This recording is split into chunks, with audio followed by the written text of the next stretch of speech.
everyone, and welcome to today's episode.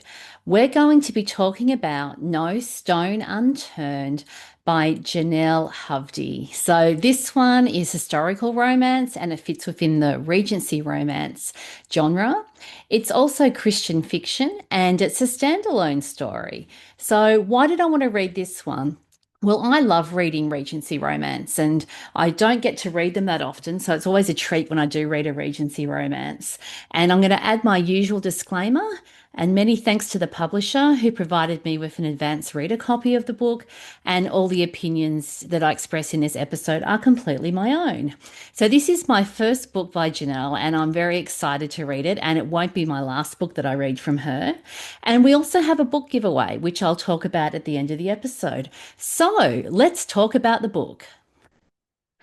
No Stone Unturned is set in England. So we're in West Sussex and it's 1811. And if you're familiar with all the historical eras, you'll realise that's pretty much slap bang in the middle of the Regency era, which is a very popular era in the romance genre. So there are many romance tropes in this one. We have enemies to love, which is always really fun. We have a Regency hero who is a Viscount.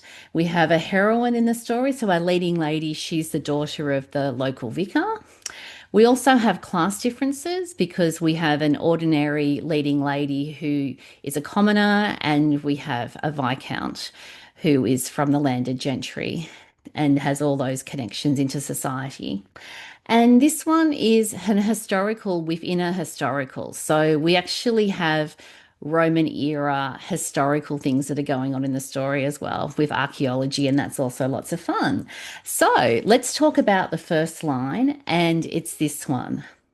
On a Wednesday afternoon in the village of Branmore, one does not expect much excitement beyond sugared gingerbread and tea. Now that sounds quite good, sugared gingerbread and tea right now. I'm recording this and it's quite cold and chilly outside. And so we have Bridget, who we meet in the opening chapter. So she's our leading lady. She's 24 years old, which means back in those days she's considered a spinster and is pretty much on the shelf, which we look back now and think that's a bit different to what we're used to, but that's how it worked back in the day. And she didn't have a coming out in society. Her mother passed when she was in her teens, and she's ended up supporting her father, being the vicar, with his work. And she's also looked after her younger brother. And I'll get to that in a minute. So at the start of the story, we have Bridget, who, if she was a man, she would be off doing a career in academia, looking at history and archaeology and antiquities and all those fun things and doing digs. But she's a woman, so that is a bit of a problem because men didn't accept women doing those types of roles very easily in society back then. So she's pottering around on her friend's family farm and looking at digging and doing a few things there, and they find something. So that's where the story kicks off. We've actually found some interesting things in the ground that are significant to the Roman era. Now, Bridget's also not particularly happy as a vicar's daughter, and she's kind of stuck. That's where we are at the start of the story. And her brother's missing, and she feels guilty about that because she promised her mother that she'd take care of him. And he went into the Navy, and they're not quite sure where he is when the story starts. So that's a big problem to her, obviously, and she's looking to make some money to try and pay to continue searching for her brother. And finding the stuff she's found on the farm from doing the digging could actually help her to achieve that goal, which would be good. So we have Rafe is our hero. And so he's a military captain and he was injured. So he's not in military service as we speak. And his uncle was the previous Viscount. So his uncle didn't have any children. And so Rafe is not illegitimate. He's a legitimate child of the uncle's brother, which means that he has inherited the lands. And he's 31 years old and he has not lived a life of privilege. When he was 6, his mother escaped the abbey and the harshness of his father, and he's grown up in a poor situation, like a commoner. So the whole inheriting a title is completely outside of what he's expected, and he's a real fish out of water in that sense. And he also doesn't care about society and society expectations, which is a good thing because his family is scandal plagued and has effectively his father and brother, from things that have happened in the past, effectively rejected. They were rejected by polite society for not behaving themselves. Anyway, so he's returned to claim his land. He's got a problem because the estate isn't doing very well. He has apple orchards and he needs to do trade and make money because there are back taxes owed, and the Crown would reclaim his land given half a chance. So he's got to work out how to get these back taxes paid and get everything back on track. So the meet cute between Rafe and Bridget is very, very awkward and it's embarrassing and all those fun things. And basically, they do not have a very good first impression of each other. It was pretty bad, actually, the way things roll along. And Bridget can't help herself but open her big mouth. And so she probably says a few things that in hindsight she might not have said had she really thought about it. Because when the meet cute is all said and done, she's thinking, oh, I wonder if he is the new Viscount, and oh, this might not reflect particularly well on my father, what's actually transpired. So they start from a position of being enemies, and a lot of that relates to the archaeology and the Roman artifacts that are found in the ground and the boundary lines between the abbey and the farm. There's all sorts of stuff going on with that that's a problem that needs to get sorted out. And we also have a mystery that starts early in the story and that sort of evolves and keeps growing. And then that becomes a bit suspensey towards the end when Rafe and Bridget end up in a little bit of trouble and a bit of danger from a few things that happen as well. So both of our main characters have a lot of problems and they both are carrying a lot of scars and emotional baggage from the past. And Bridget, she's really struggled losing her mother and her brother going off the rails and is really struggling with her relationship with God. And she has what I call the pastor kid problem, where she's cast as the vicar's daughter. So she's helping him in the parish doing pastoral care things, but her own faith is on shaky ground, although people assume that her faith must be strong because her father's a vicar and et cetera, et cetera. So she's got a lot of issues to work through with that.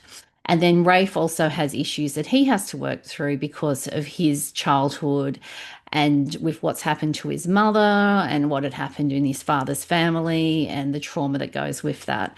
So there's quite a few things that they're working through in the story. So there are so many things to love about this book. I really enjoyed it. And the Regency setting was just delightful.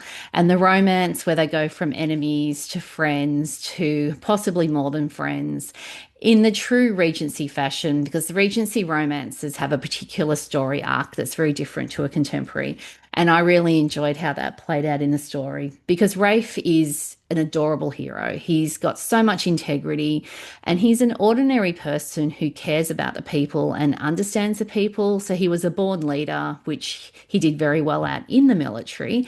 And now he's got to lead his people that are living on the estate and help them get into a place where he can maintain his land and titles and make sure everyone is fed and clothed and treated well and there's no issues and problems and the crown doesn't take everything away from him. And Bridget, she's just delightful. She's a free thinker, so she's very much ahead of her time. She would have enjoyed living in the 21st century. She's independent, she's strong. She would love to be an academic given half a chance and is frustrated that that hasn't happened. She is a bit unorthodox in the way she acts and behaves, and she could have done a season with her aunt, but that doesn't end up happening. So she kind of has put herself in a situation where she's destined to be a spinster and has to accept that marrying is not going to necessarily be something that happens for her. And the history with the Roman era and what's actually found when they're doing the digging in the story is so much fun and just intriguing to see all that play out in the story. And the mystery was great. It was compelling. It kept me guessing. There was a lot of different threads that went into the mystery. And the side characters were quirky and fun and delightful and also devious because we've got some villains in this story as well because a few dastardly things do happen to our main characters. but all's well that ends well, as we always find in a romance. So, my favorite book quote in the story is this one: God's path offers clarity and assurance. Will you let it guide you to what you truly seek? And this really does sum up many of the faith elements in the story. I would call this one a story that has strong faith elements because both Rafe and Bridget have a distinct spiritual story arc that they're traveling in the story, and they both have things to learn in their faith journey. And the faith in the story, the way that's written, it's very organic. It doesn't come across as preachy or anything like that. It naturally flows out of what's going on in the story, which I loved.